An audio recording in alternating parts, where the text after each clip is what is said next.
This episode of the Citadel Cafe is brought to you by listeners like you. Visit patreon.com/the Citadel Cafe to find out how you can become a patron and help make this show possible.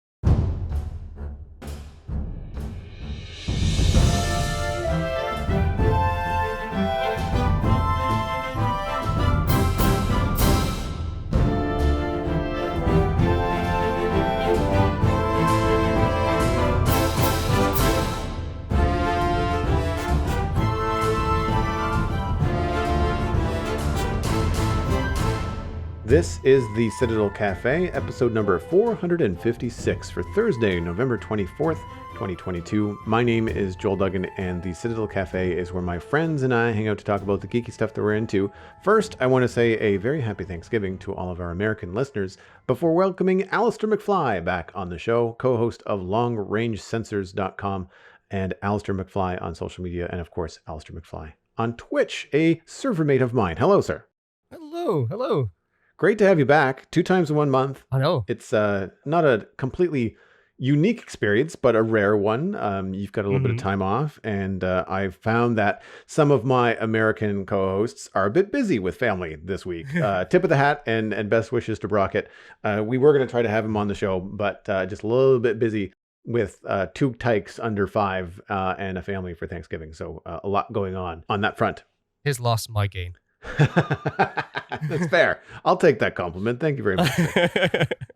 So I wanted to ask you, like, what's been new in the last couple of weeks in terms of like geeky stuff that you've been doing, things that are on that nerd radar. Because I've had time off, I've gone back to Twitch, so I've returned to Minecraft. So that's where a lot of my stuff has been happening. But I've also been doing some behind the scenes stuff for it as well. So for those who have seen my streams, I incorporated a Dalek a little while ago. It was like a redemption reward, so you could have the Dalek basically take over the stream. And with some of the latest updates, it broke. And it was astonishing that it even worked in the first place, because I'm running on a Mac with Apple Silicon, and I was doing workarounds that were designed for Intel, and I'd had to joy-rig them to even get it to even work. So unsurprising that a new operating system ended up being incompatible.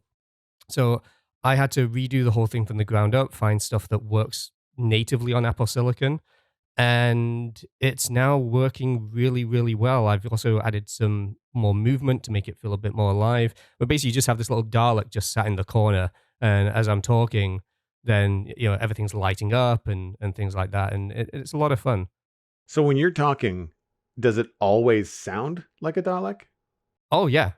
So my microphone is a dynamic microphone that has a ring modulator built in. Right. So ever since the Daleks were introduced on TV, that's what they've done to do the voice. So I just hit a button on my microphone, and it suddenly becomes, "You are listening to the Citadel Cafe." And so I can just enable it and disable it whenever I want. But you have to do the impression, like the voice cadence you have to do, because I find it amusing that someone like a mutual friend of ours, Cosmic Dancer, would come into your stream to moderate, and the Dalek would go, "Hello, Cosmic," or "Oh, hi, Cosmic." I find it. I would find the combination of just a casual sentence, but the Dalek voice at the same time would be very amusing to me. Like, it's as if the Dalek is breaking character, Oh, there was one phrase that I did which really got up Cosmic's back, because I had the Dalek come in and go, "I located some flowers in a field and exterminated them, just so that Cosmic could watch them decay in a vase." So for anybody that doesn't follow, just to kind of bring listeners up to speed, Cosmic Dancer is a mutual friend and moderator on both Alastair's channel and mine, and loves flowers. And any kind of joke about flowers that we can muster into the stream or into the podcast, we do. I actually just had, I was laying out some flowers the other day, and we were all joking in the chat because Cosmic was traveling this week and wasn't around to moderate. And the one stream where I'm planting flowers, Cosmic wasn't around. and not only that, they actually showed up later on in the stream, and I had already planted them. So they missed it. And it's like, "Oh, you weren't here. What didn't happen? It wasn't me." And they weren't pink either. So Oh, yeah, it's just one of those things that we all had a good kind of an in joke, which is so much fun yeah. to have when you've got. I mean, for you returning to Twitch after taking a bit of a break just because you've been so busy, Oh, yeah. I find it's just nice to have that community, like return to the in jokes, return to the regulars that will show up for your streams and Mm, stuff like that. Do yeah. you have a regular schedule now that you're back, or are you just kind of like fitting it in whenever you can? Fitting it in when I can, Yeah. for the most part, just because my schedule isn't that regular. So, um, yeah, but it's fun and it's definitely good sort of mental health wise. I found that when I was trying to do it on a schedule and especially doing too much, that was becoming more of a drain. And it's like I don't want this to be a thing where I start to resent going onto it. Yep. You know, when I'm on there now, it's because I've got free time and I'm excited and it's just fun to hang out with people again. I had that issue this past year up till about August, and the summer was really starting to tax on me. And it wasn't that I didn't want to stream, it's that Mm, I wanted to stream other things. I was really focusing on Minecraft. I was really focusing on trying to grow the channel. And to do that, the math says stick with one game, like find a community and just dig in and try to yeah. grow. And then once you hit partner, if that's your goal, then you can try to expand and do other things. And ultimately, I just kind of took a look at what partner would mean, like whether it would make a difference financially, like what I was really gunning for. And ultimately, what I wanted to do was grow the channel. It wasn't really about the partner checkbox. Mm, So I decided to say, screw it, and just play whatever I wanted, knowing that I was going to see a dip in viewership for other games. Minecraft on weekends still gets the same roughly the same viewership, which is fantastic. But Satisfactory is something I really wanted to play. There was a new update in September. Like I really wanted to get into it, and I just let myself do it. And it was that not that I was having like a mental um, problem with streaming. It was more like I it is part of my job. It's a big part of my job, and I did not want to drag my heels because mm, like you'd be dragging your heels into the studio to play Minecraft, and then you're just like, this is dumb. Like I'm playing Minecraft and getting paid. Like buck up, you know? Like yeah. you should not feel this way. But just like anything else, when you turn it into a job, like there are definitely there's bits of baggage that come with that. Mm, And so by allowing myself to play other things whenever I was in the mood for, I still kept Minecraft to the weekends because that's when the majority of the Minecraft audience is available. With yeah. a slightly younger crowd, you know, school's not in session, you know, there's free time on weekends, that kind of thing. And so I kept it to the weekends, and I was streaming Satisfactory mostly during the week. And in some cases, I was doing double headers where I would do like a Minecraft stream into a Satisfactory stream and do like a 5 hour stream on a Saturday. And that was fun too, because then I get the best of both worlds. Like I get to play one thing that brings in the people and then play another thing that I was really itching to play.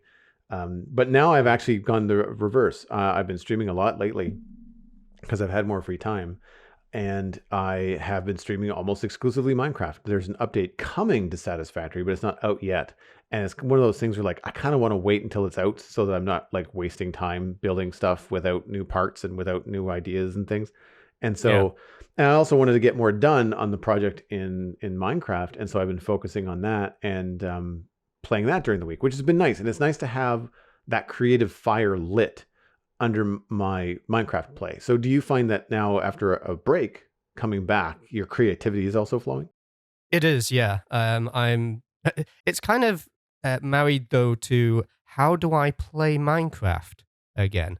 Because then the time away, it's like the creativity's there. It's like okay, now I can really kind of do this. I'm now, you know, it's not feeling like I'm just hitting a wall. I can kind of go, okay, let's just revisit this and go in and just try out all these new block palettes that I've not really had a chance to use. And then it's like, how do I pick a block again? And not only that, but where did I leave my stuff? My first stream, I just called the treasure hunt because I had no idea where anything was. I knew that I had things in different places, so I was looking around, going like, where are my shulker boxes and all my gear? And I was a little bit lost, to say the least. Do you have a central storage? Like, do you have one place where you keep everything, or are you like me? You're kind of scattered everywhere. Uh, Mostly one place, but I was haphazardly working on multiple projects, and I couldn't remember which one I'd worked on last.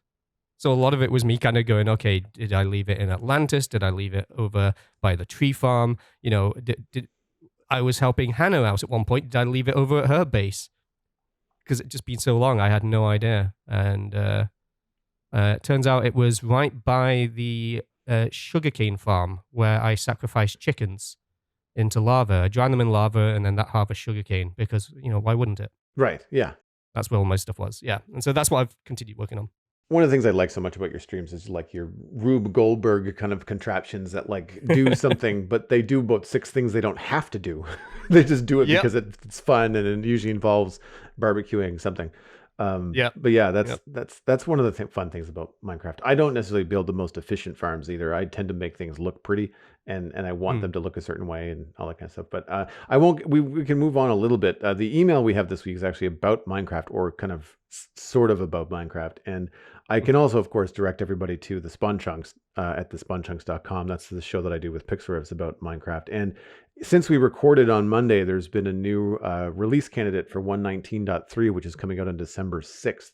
So that's going to be a new version of Minecraft coming out in the next couple of weeks. So there's a lot of news happening. So if you want more details about the inner workings of what's happening behind the scenes on Minecraft and the new things coming on December 6th, then check out the Spawn Chunks at thespawnchunks.com. The email this week comes in from Travis P. Not quite Minecraft is the subject. Dear Joel and Alastair, I have a question for the professional Minecraft players on the podcast. There should have been air quotes around that, but I forgot to put them. Even though this isn't the Spawn Chunks, what do you think of the idea of Minecraft mods inspiring their own games? One that I know of was inspired by mods like Terraformacraft and Vintagecraft is called Vintage Story. It's extremely nice and in active development, not only implementing things that were in the base mods, but also progressing beyond with the advantage of being able to control the development of the core game and engine. Have you ever heard of Vintage Story? And if you have, what do you think? Travis Blow returned to desperately searching for berries. So to bring people on the Citadel Cafe up to speed, every email that we get on the Spawn Chunks ends with, we call them a death message, but they're not always death messages. Sometimes they don't die, like Travis didn't die in this one. But when you die in Minecraft, Minecraft will give you like a text message like, Alastair died to a chicken, or died to a creeper explosion, or like they give you kind of like what happened. And so all of our listeners on the Spawn Chunks, which I believe Travis is, also sign their emails with those kind of like funny, they try to come up with like a punny or a funny kind of reference to their own email and like how they died or how they didn't die and that kind of stuff. So that's where the sign off for searching for berries comes from. And I'm assuming that searching for berries seems to be something you probably have to do a lot of in Vintage Story. I looked it up. We'll have a link to vintagestory.at in the show notes.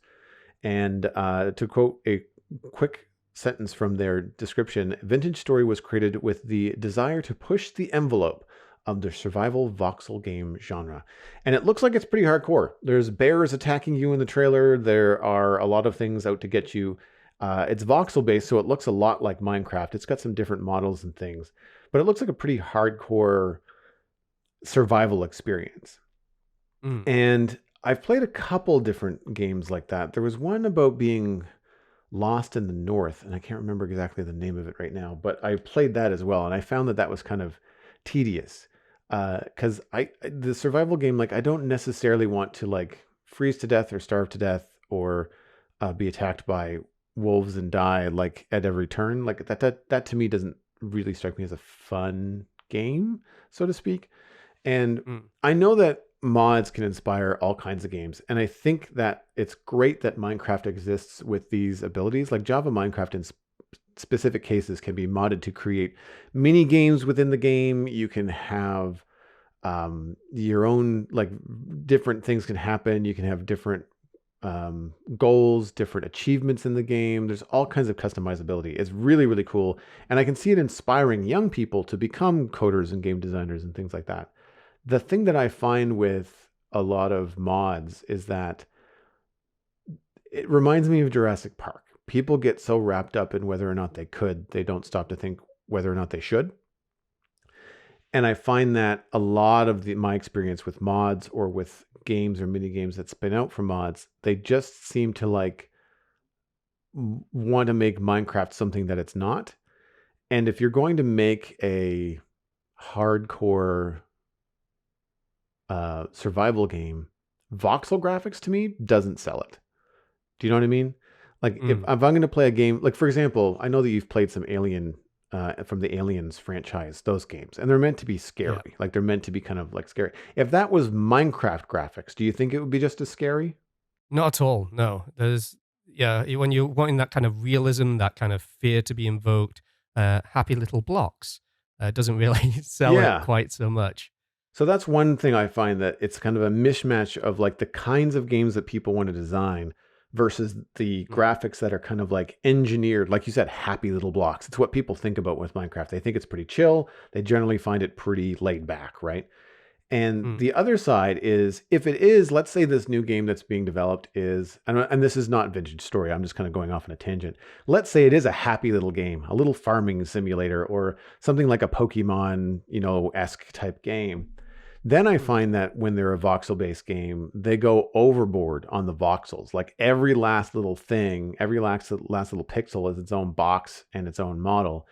And while I often will slam Minecraft for not having enough detail in some places, wishing that there were some more sub-block models for details, I find that when people make up their own models for Minecraft, they go too far in the other direction. Yeah.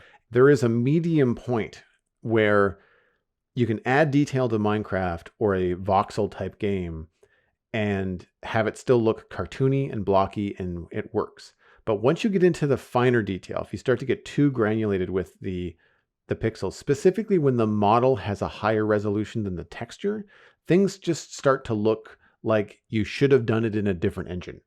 Or Yeah. if you're going to have that kind of a detail in it, then just go to a low poly game and don't make it voxels. Make it like, something that looks like a Nintendo 64 game, like that kind of a thing.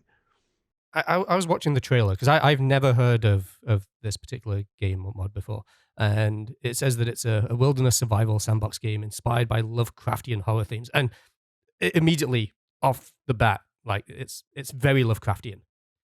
But I agree entirely because they, with what you were just saying, because they end up adding so much more detail on this stuff where it's like, if this was a different visual design, this would be really neat, especially when they're showing like you start as a caveman in a cave with a fire and things, and then you've got people shivering to death in the cold and the ice and things. It looks really cool. But because they've just gone too far on that end of the scale, it almost becomes this kind of Minecraftian uncanny valley. Yeah. Where it's kind of like it, but it's not. And at that point, it starts to feel a bit awkward to me.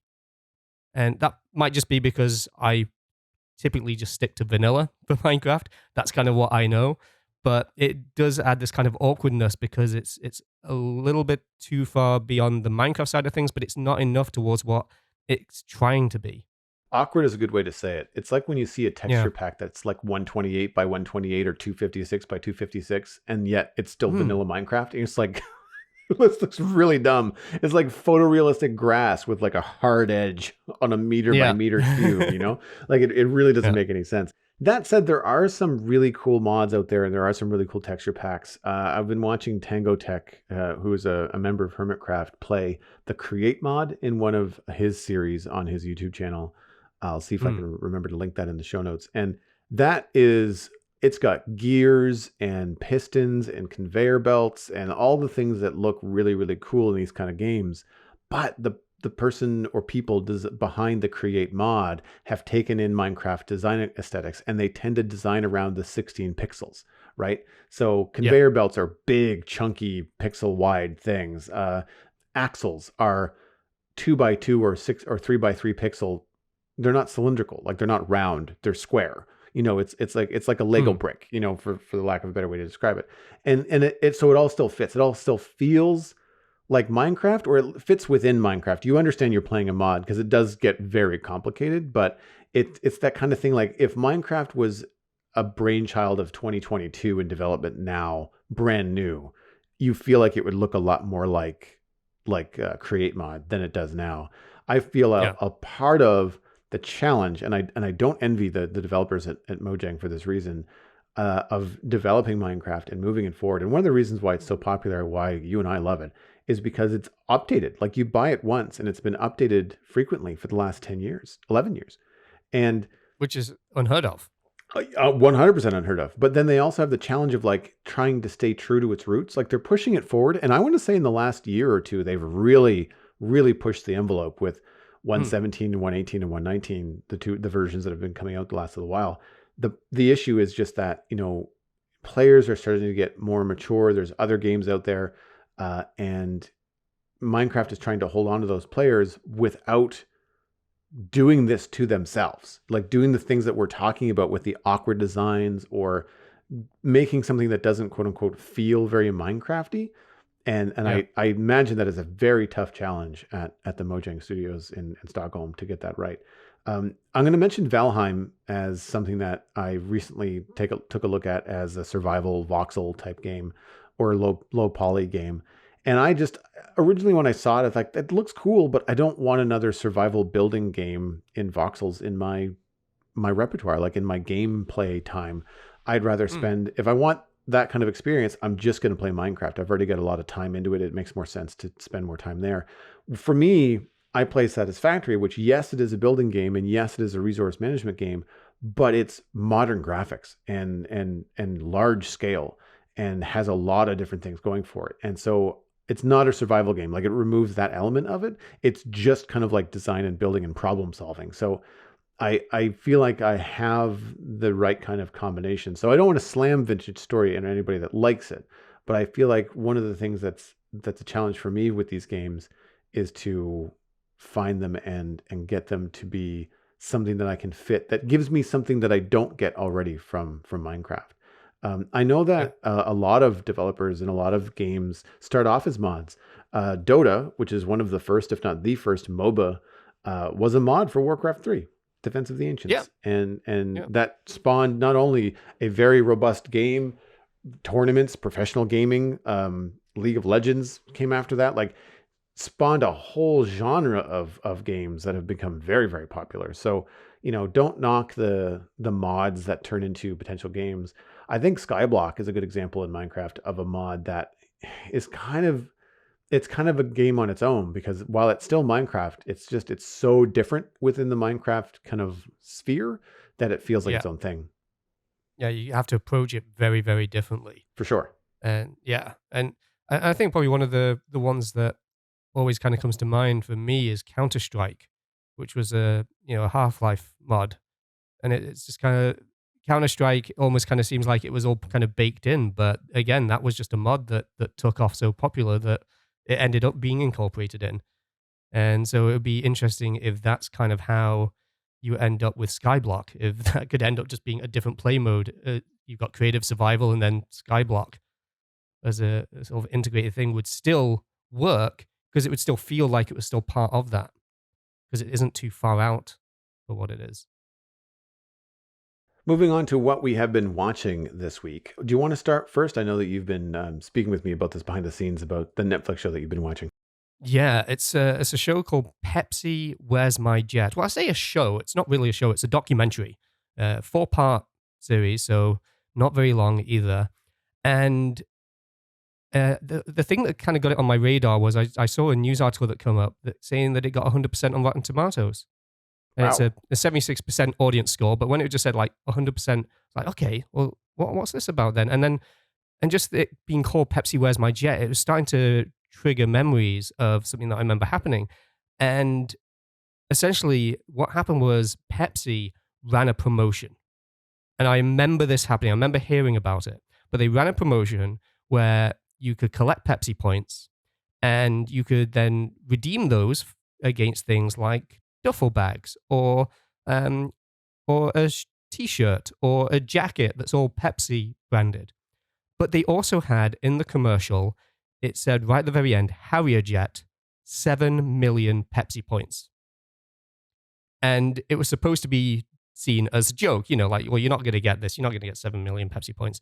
But the thing is, there was no small print. There was nothing saying like this is not actually a thing.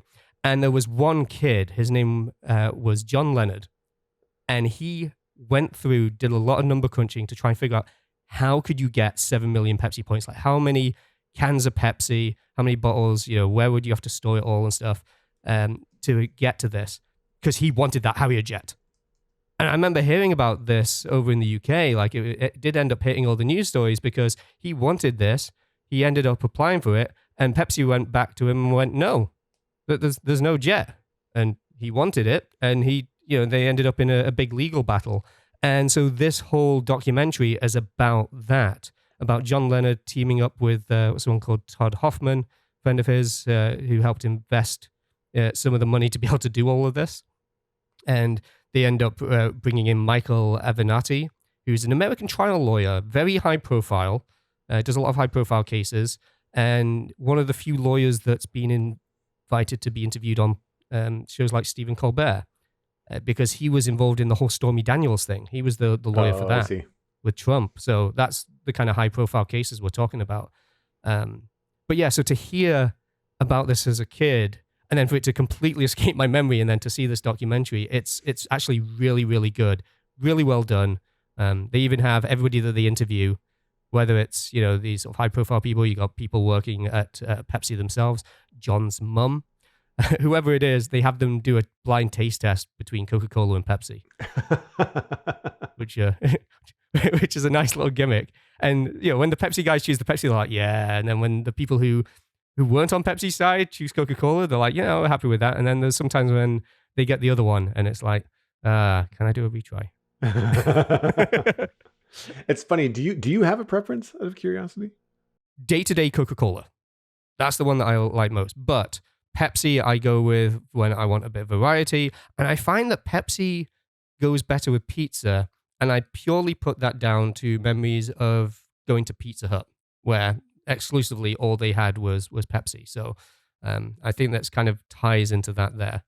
So yeah, typically Coca-Cola, but if I'm having pizza, then it's Pepsi. How about yourself? We were a Pepsi family, I think. Like whenever Mom picked it up, really, and we pivoted quite quickly into like no-name brands. Like around here, Big 8 was like a no-name cola, usually a lot cheaper than Pepsi or Coke.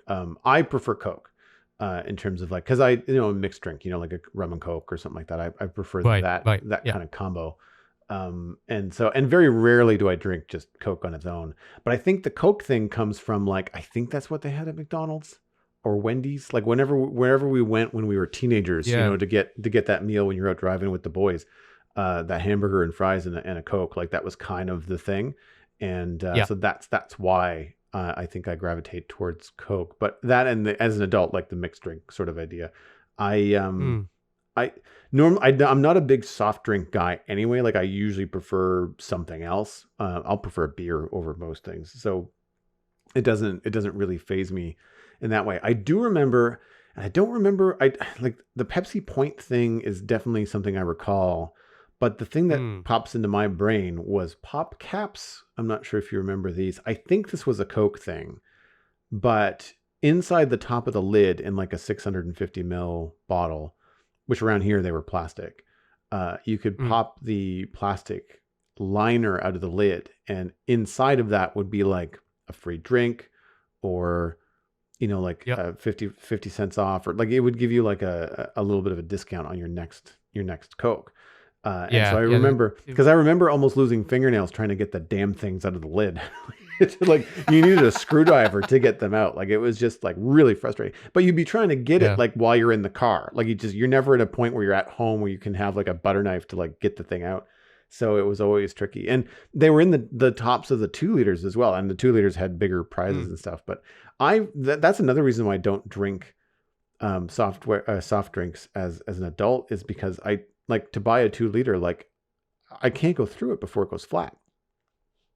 Yeah. So I only buy it if I have company over. Well, that hasn't happened for like 3 years. So, so I haven't done it, but yeah, I do remember the Pepsi Points thing. I just don't think I was participating as a kid. I remember seeing the commercials and stuff like that. Yeah. I remember hearing the story. I don't think that was ever ran in the UK. It was a thing that was run in the US and Canada. So they were running the commercials, although the one in Canada actually had the legal small print on, whereas in the US it didn't, which, for advertising is a bit of a problem for something like this. And that's what makes the story so interesting as well.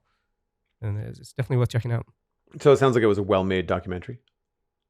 Yeah, and 4 parts. It was long enough. Like it didn't need to be any longer than that. I think it's good. A good length, because a lot of these tend to go on to like 6 or 8 episodes for it. Oh yeah. There's there's a little bit where it's like, maybe they're going a little bit too much with this. I wouldn't have wanted more than 4 episodes. So yeah, I'm happy with it. Well, speaking of something that is concise and tightly wound into a consistent 10 episodes, I have been watching The Crown season 5. Not the geekiest thing. I understand that for the Citadel Cafe. However, I know I've mentioned it before on the show, and I guess there's a lot of people out there that would follow like everything that happens with the royal family, and they would consider, like royalty geeks, I guess. I am not one of those people. I'm not exactly a monarchist by any stretch, but I do find the history of it very fascinating, especially as a Canadian, because we are part of the Commonwealth. And in particular with the passing recently of Queen Elizabeth II, and just having a little bit more attention on the royal family in the last little while, digging into the history of it was really fascinating for me. And to touch briefly on the first season, just in general, that's all stuff that happened before I was born. This is the kind of thing that was happening when my grandparents were my age, right? And they would have been paying very close attention to that kind of stuff. My grandfather was in the Second World War. I think he was in the Princess Louise Fusiliers. I hope I'm pronouncing that right. But it's one of those things where Queen and country were definitely front and center in his life experience. And the royal family and that kind of stuff always reminds me of my grandparents. And The Crown tends to come out either near Christmas or around Remembrance Day. It's when it usually premieres on Netflix. I've been watching for the full 5 seasons. I've just finished the 5th this last week. Very seldom lately do I get to binge a show or let myself binge a show. I was definitely watching 2 at a time on this. I didn't sit down and watch all of them all at once, but there were times when like I would watch 2 at lunchtime and then I would watch 1 in the evening, and then I would watch another 1 at lunchtime the next day, and then another 2 the next evening. So it really only took me 3 or 4 days to get through the 10 episodes of season 5. I will simply say that the acting is spectacular. And yes, that's true across all the seasons. There's not been a casting choice that I found strange. I think the only thing that would be off-putting is that sometimes these people aren't very nice, and it's a historical dramatization, so like no one knows what's actually happening behind closed doors, but there are some facts out there, news bulletins, historical events, that kind of thing, that hinge and push these characters forward into the conversations that you get to witness. But you never really, like, you don't look at it from a point of like, oh, this isn't a great actor, or I don't really like this presentation. It's more like if there's something that's making you feel icky, it's because it is an icky situation, and this is now in season 4 and 5 going into events that are within my lifetime. So season 5 covers the divorce of Princess Diana and Prince Charles. I remember that happening. I was young. Like I remember, but I remember seeing it on TV, not really understanding it, but I remember I was young. I remember where I was specifically when Diana passed away. And I think that is what they're going to be covering in the 6th season of the show. And so having all that kind of stuff front and center now, the curiosity of the earlier seasons going like, I don't know what any of this is, seeing how the royal family reacts to like the moon landing and stuff like that was fascinating to me. But then, oh, that's cool. Yeah. So like, because it goes through the 60s. Yeah. So it goes through the 60s, like it goes through the 40s, the 50s, the 60s. And what they do is they recast the show every 2 seasons, because essentially each 2 seasons covers roughly 2 decades. So they have to recast because the characters get older. And and obviously like prime ministers change in Britain, like all that kind of stuff. So for me, this was one of the strongest castings. I've liked a lot of it, but this was the strongest combo ensemble cast. You've got Imelda Staunton as Queen Elizabeth II, Jonathan Pryce, who I adore, as Prince Philip, Duke of Edinburgh. Dominic West plays Prince Charles, and he does a very, very good job. Elizabeth Debicki is a chameleon and plays Princess Diana. And Leslie Manville plays Princess Margaret. And Princess Margaret is one of the more complicated characters, and has had some excellent actors play Princess Margaret over the course of the seasons. Vanessa Kirby would be my favorite. and I really enjoyed her early Princess Margaret. But then this Leslie Manville Princess Margaret was also like wiser and more matter of fact and less of a loose cannon. So it was a lot more interesting. Specifically, any kind of scene between Margaret and Elizabeth, I thought those were very like they're sisters. Like they're talking as sisters and less like Yeah. combatants. They've kind of mellowed into their roles a bit. Really enjoyed that you get to hear so much from Prince Philip in this series. And most of it, again, focuses on Dominic West and Prince Charles. And what I will say is that they do a really good job of presenting both sides of the story. I felt earlier seasons they got a little one-sided with Princess Charles and Diana, and this I think was a little bit more of a balance. Still a terrible thing, and still like not it's not a happy season by any stretch, but it definitely has a yes, this was a terrible thing that happened, but not everybody like no one was walking on glass here, you know. Like Yeah. everybody was walking on eggshells and crunching them pretty hard. Like no one made flawless choices in handling all of this, and I found it fascinating and just so well acted. It's just so easy to watch. So what like where are you with your watch of it? Because you said that you're watching as well. Yeah, it's been something that's been on my watch list for a very long time, and what often comes up is you're British, so you should like this, Mm-hmm. which also kind of makes me go, I'll watch it later then, quite a bit. But I'm on season 1. I've finished the 8th episode, so I'm about to start the 9th. So I'm just coming towards the end of the first episode, and yeah, the casting, like John Lithgow, as Winston Churchill, Phenomenal. and then you've also got Matt Smith as Philip the Duke of Edinburgh. It's wonderful just sort of seeing all these people. In a way, it's a shame knowing that they'll be recast later. But yeah, it's a fascinating show, really interestingly done.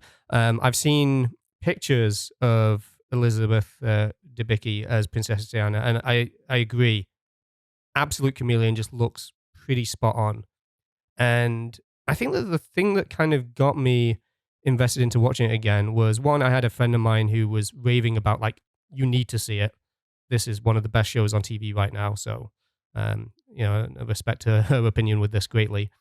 And I also ended up watching a documentary called The Princess. I've been watching a lot of documentaries recently. It's weird. But it's a documentary by HBO.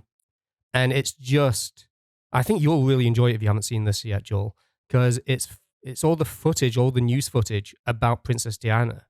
Oh, wow. About her, about, the marriage, the divorce, her death. And so there's no interviews.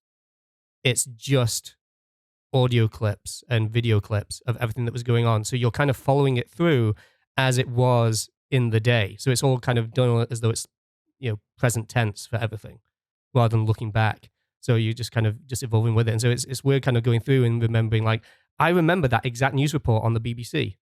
That's the exact news story that I remember watching. And so it's fascinating there. So to see that and then to be able to see how they're going to do it dramatically in The Crown is something that I'm actually really looking forward to. And that's kind of motivating me to go, okay, I want to get to season 5. I want to see how that all plays out. I think you'll enjoy it. I think that you don't even have to, because like I said, I'm not a monarchist. Like I've never been like obsessed with the royal family. Yeah. Like it's interesting and cool and from a history perspective, but like I don't really, I kind of look at it in the same way of like celebrities. Like I don't care that much, like there's only a few celebrities where if they're interviewed, I'll actually stop and watch them just because I find them to be fascinating people. Like Dwayne Johnson, like he's just an interesting guy. I'll watch him be interviewed. Then there's other people who are just like, I don't care. Like Matthew McConaughey, I don't really care what Matthew McConaughey has to say. He's been in some movies, I enjoy him, but like I don't, as an interviewee, like I just don't find him that interesting. So I think that I look at the royal family in the same sort of way, like, and especially where, you read articles and things that come up where when Queen Elizabeth II passed away, and then obviously King Charles III now with the crown, there was a lot to mention about like the amount of charity work that Prince Charles had done. And I hadn't seen season 5 yet. I had recently watched 3 and 4. They don't paint Charles all that great in seasons 3 and 4. And you're left with kind of an impression of him. I've been left with an impression of him from the news, but Mm. nowhere in my years on the planet did I realize just how much money he raised for inner city, programs. I'm like, Mm. oh, okay, well that's really cool that that the I can't remember the name of it right now, but there's some sort of trust. I think it's the Prince Charles Trust. Yeah. Has just done like absolutely tons of work for giving opportunities to young people. And I think that is really, really cool to see. And I'm glad, there's not really a spoiler, but I'm glad that they made that like an entire episode in season 5. Like they focused on that. It feels Mm. good. It's a good thing. And it felt like it came in at the right time because of course, during the whole divorce thing, there's a lot of drama and a lot of like sad stuff. So to have like Yeah. at the same time, Prince Charles trying to find himself and what he's going to do at his age, like what kind of things could he do to help the country, to do that. I thought like that's really cool to have some good news for a change. You know what I mean? Yeah.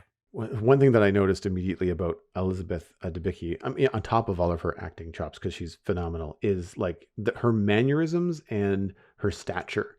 I know that Princess Diana was tall; she was like 5'8" or 5'9" or something like that. Mm. Elizabeth Debicki is 6'3" almost. And so when you see her get out of a little car, she kind of unfolds into this giant human.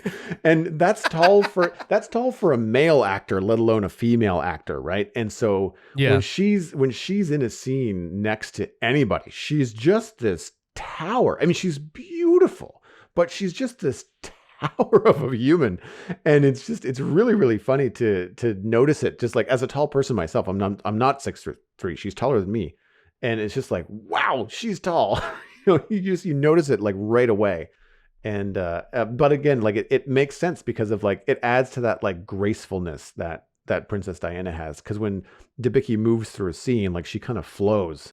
Do they have to do the thing that they tend to do in Hollywood where they try and adjust the height of people? So they'll have somebody standing on a box or have slightly bigger shoes, or they'll have somebody just down a little bit lower just to try and even out the heights a little bit. Do you know if they do that, or they just like, you're this tall and we're keeping you this tall? They might do it for some shots, perhaps for any kind of close-ups or mid shots, but a lot of because of where they're set, the scenes and the scenery is so ornate. A lot of the conversations are like full Mm. body, or at least down to the knees. Like so, i- if they do that, they might shoot it where the queen is closer to the camera, so the queen appears taller. But because I don't know how tall Imelda Swinton is, Yeah. but it's one of those things where Diana was taller than Charles, and so when they showed Debicki and Charles next to one another, like holding hands, like she's much taller than him, you know. And I mean, but that's the truth. Like it makes sense. And Yeah. so I don't think they hide it too much. There might be a couple of scenes, but very often there's anything too dramatic is they're sitting down, and so whenever she's in a Mm. chair, I mean, she still looks tall, but she's not towering over everybody because she's obviously sitting down. But there's one thing you've actually reminded me, and that was that I think the first impression I got watching the pilot episode was, my God, the set design. Oh, it's I beautiful. don't know. Yeah, I don't know if they're doing some stuff on location. I imagine the entire thing is built.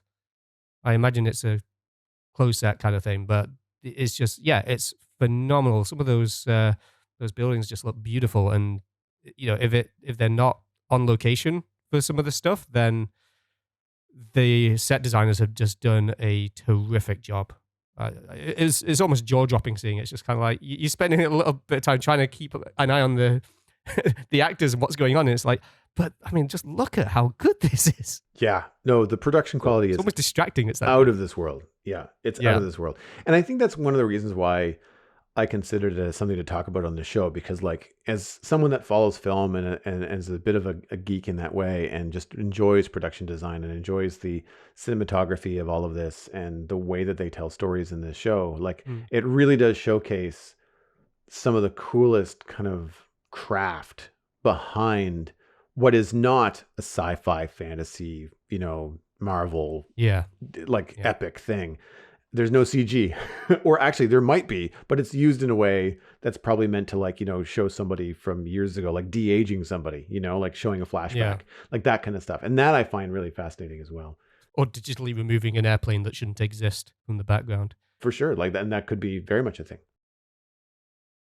Moving on to the Internet Minute, which is, of course, brought to you by you, dear listener. The Citadel Cafe is 100% listener supported. If you're getting value out of the show, please consider putting a little bit of value back in. You can become a member at patreon.com/the Citadel Cafe. Joining at any level will get you an invite to the member-only Discord server that's shared with my personal Discord, and, of course, access to the Baristacut bonus audio sessions. Special thanks to Bean Counter patrons Cosmic and Smurf588.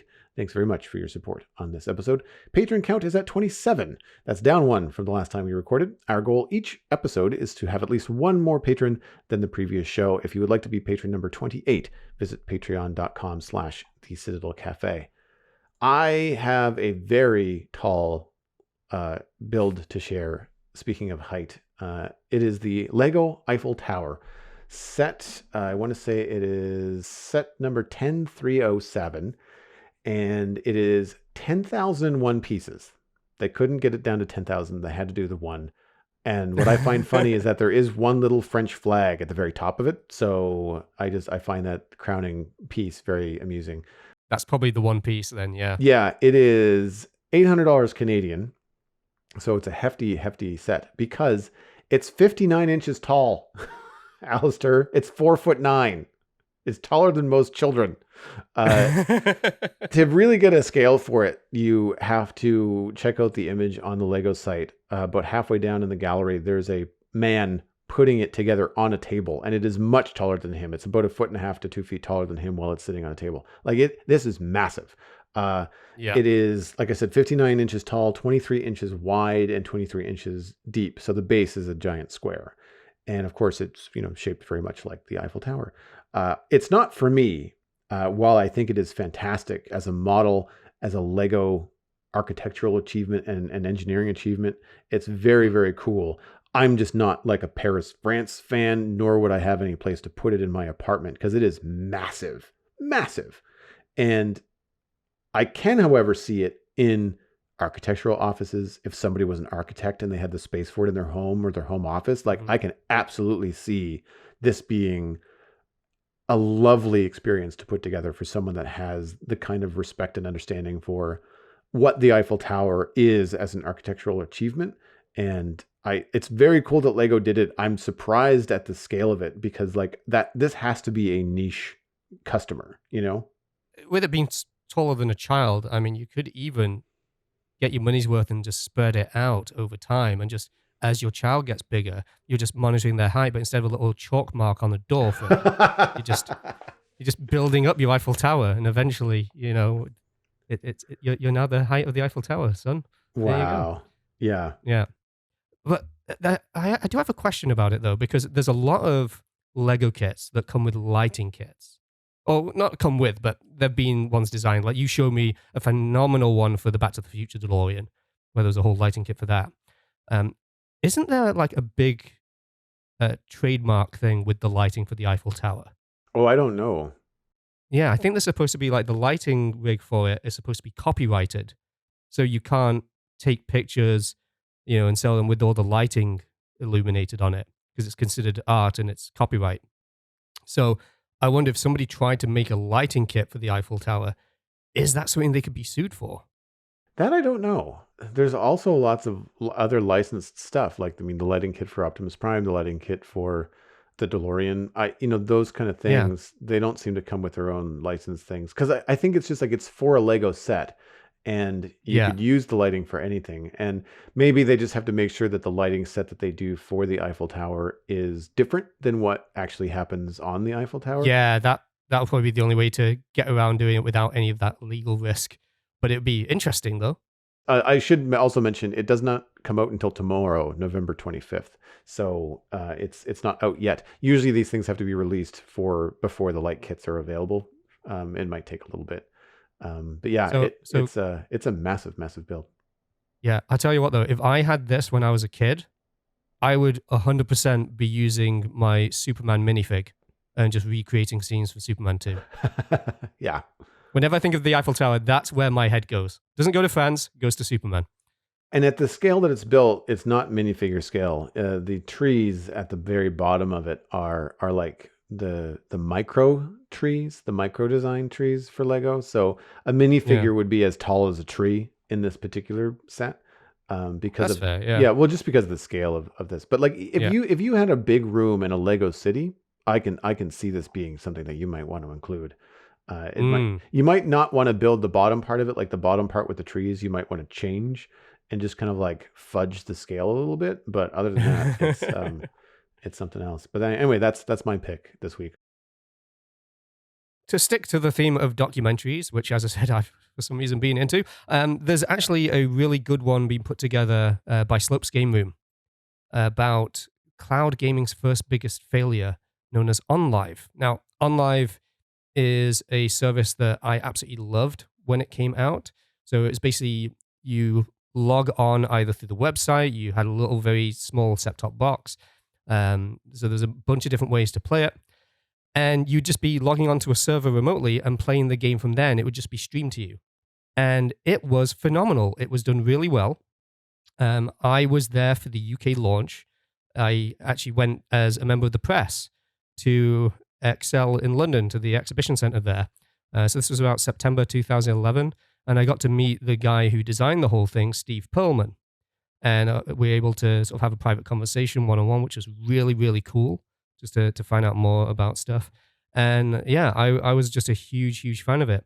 Problem was, things went a little south. It was very much so ahead of its time. And there was a few business decision mistakes that didn't work. And it sadly failed. But I've always loved OnLive. I still have a t-shirt from that launch day, which I love. So you may probably even see me wearing it at some point in the past, Joel. I have worn it quite a bit. But so Slopes Game Room on YouTube, he's just done a really good breakdown of everything.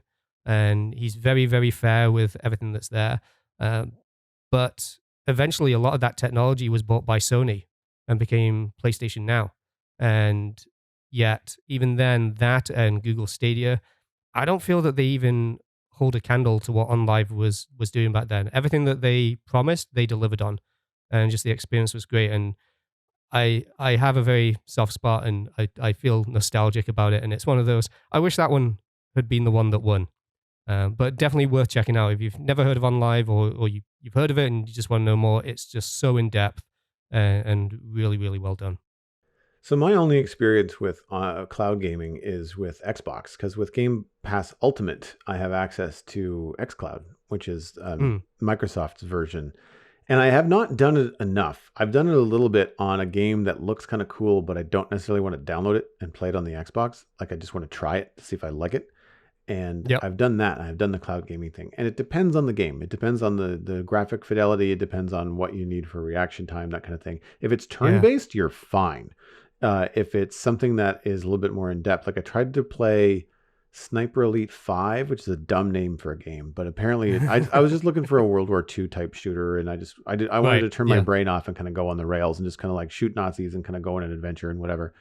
And it felt fine as a game, but it really had some graphic issues when you went from zooming in on your scope to zooming out. It would kind of like reload the whole image. You remember how JPEGs were loaded on the internet in like 1997? Yeah. Like it did that a bit. Now, that was the first time I've had that kind of experience. I've had some low poly stuff happen, but it was not like something that would completely disorient you. It would just be like you'd lose resolution. Like you'd go from like 4K down to 1080p, or from 1080p down to 720 for a second, and then it would come back. I think that was on like a cartoony type adventure game. So like it wasn't the end of the world. Or you might kind of see like a slower load time going into a level, and that's fine. Again, if you don't want to download the game. I should also mention that my Xbox is in the living room and it's on Wi-Fi. So I don't do enough multiplayer for me to warrant running a cable all the way to it. So my cable box is in my studio. So I could also try some gaming on the PC. And that's where I get really intrigued, because if something comes out where it's not available, but I looked, because one of the things that I was trying to do was when ray tracing came out for Minecraft, I wanted to try it. I don't have a ray tracing video card, but I thought if I could do ray tracing over xCloud, that would be really cool. But it's too intensive. They don't do it because it wouldn't look very good. And people would be just like, this is crappy. It's not as good as they say it is. When really what would be suffering, it would be the bandwidth, not the actual ray tracing. So So I didn't try it. I remember being really interested in One Live because I love the idea of having all of the hardware offsite, and all you need is a Yes. fast Yeah. internet connection. Which, while we pay through the nose for it in Canada, I have 100 megabits symmetrical. Yeah. I was able to play it on just a little Mac Mini that was too underpowered to handle anything of that kind back in 2011. So it was massive, and they handled standard definition and up to 720p. So by modern standards, people would be like, "Oh, 720p, oh, that's not very good." But back then, it was certainly good enough. It was still HD, and it still looked to work great. And Steve Perlman was one of the QuickTime engineers for Apple who came up with streaming in the first place. He was part of the team that figured out how to, what you needed to prioritize. That you need to prioritize audio, because if you have jerky video, that's fine. But the moment audio starts to cut out, it's unbearable and just completely unwatchable. So he was right there at the forefront of how you actually stream video over the internet. And that's what kind of led him to doing this, which is why it's such a fascinating uh, conversation that he and I were able to have. But yeah, they just put the video through really, really well. There was a little bit of latency, which I think affected things like first person games even. But yeah, for what it was marketed as, it did everything that they kind of intended. And just playing it was like, this is the future of gaming. Even if it's not what it is right now, if this is too soon for what it should be, it's certainly where it eventually I feel it'll end up. It's just a shame that the other services just don't seem to feel like they're quite hitting the mark as well as OnLive was back in the day. Can you imagine where we're going to be when services like OnLive, whatever they happen to be in the future, like whatever that service ends up being, whether it's tied into existing architecture from like Apple or Microsoft or whatever, or another company, and then you combine that with wherever we get to that tipping point with virtual reality, that is going to be really interesting. Really, really interesting to me. I held off on getting a VR headset just because I kind of figured it wasn't quite the right time. I knew there had to be a couple more iterations before it was really going to be the experience that I wanted, the experience that we have in our heads from the 80s sci-fi. You know what I mean? It's getting close to that experience that was advertised but never delivered. Yeah, it's getting real close, and I think the problem is that the companies that are in charge, like Meta, seems to be leading the way right now, and that is getting a lot of criticism. Dubious. Yeah, like it's getting a lot of criticism, and we'll leave it at that because I don't know enough to really get into it. I just kind of see impressions, and it's like you watch a couple of YouTube videos, but like these are people that just make videos in their home. I'm sure they're talented and they've done some research, but like I've not seen enough videos on it to make my own call, to figure like, all right, well, I've watched 12 videos and they all say this is problematic, so it must be an issue. I've only watched like one or two videos, but I like the idea. I like the idea of doing some VR stuff. One of the games that I wish I could try in VR is No Man's Sky, even though I've had some issues with the game over the years. Like I have watched some of my favorite streamers that Tangent is a person I enjoy quite a lot. And he has been on, this guy plays video games for his job. And he's just like, No Man's Sky, it's got its problems, but boy, like VR, it's something else. Like it takes it to a whole other level. And while there are still issues, like those issues melt away. Like the moment you take off in a spaceship and you can look around, like you can fly forward, but you can turn your head and look out the window to the left. He's like, that is bananas. Like that to him was just like, this is crazy cool. And the disconnect for me is always watching people like seeing the weird like floaty hand things that happen. Yeah. Like that to me is a strange thing. So at least unlike the 90s where movies would tell us if you disconnect from VR without shutting down properly, you end up in a coma. At least that's not a reality that we have to deal with when it comes to VR. No, that's very, very true. Speaking of VR, though, we've got some interesting stuff to talk about on next week's show. Steven ESC is going to be back, and we're going to be talking about more of the peripheral, as well as some other shows. So that is kind of taking the whole idea of virtual reality or virtual, I guess, control to a whole other level. And so that's going to be an interesting chat as well. And so for folks that are watching along, if you want to catch up before next week's the Citadel Cafe, then you can listen to Stephen and I talk about the peripheral Well, that wraps up this episode of the Citadel Cafe. You can get more information about the show and some of the things that Alastair and I talked about at thecitadelcafe.com. Music for the show was composed by Kevin MacLeod. You can email us at thecitadelcafe@gmail.com or find the show by name on Twitter. Subscribe for free on your favorite podcast app. You can even find the show on YouTube. Word of mouth is the easiest way to support the show. Just tell a friend about the Citadel Cafe and where they can go to listen to it. My name is Joel Duggan. You can find everything I am up to online at joelduggan.com. Listen to my other podcast about Minecraft at thespawnchunks.com. Follow me on social media at Joel Duggan, and of course, Joel Duggan on Twitch, where I stream at least Friday, Saturday, and Sunday, mostly from the Citadel server, but we're also doing Lego every Friday. And of course, I've been fitting in extra streams during the week. Alastair, where can people find you online? Well, I'm Alastair McFly, and you can check out both of my Star Trek retrospective podcasts over at longrangesensors.com.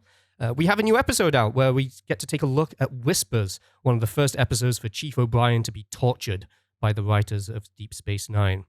Plus, I've recently returned to Twitch, so if you want to see me harvest sugarcane by drowning chickens in lava, as I mentioned earlier, then you can do so at twitch.tv/Alastair McFly. And I am, of course, as well at Alastair McFly on Twitter for as long as Twitter exists. You've been listening to the Citadel Cafe, where we are fast, easy, and cheap, but you can only pick two.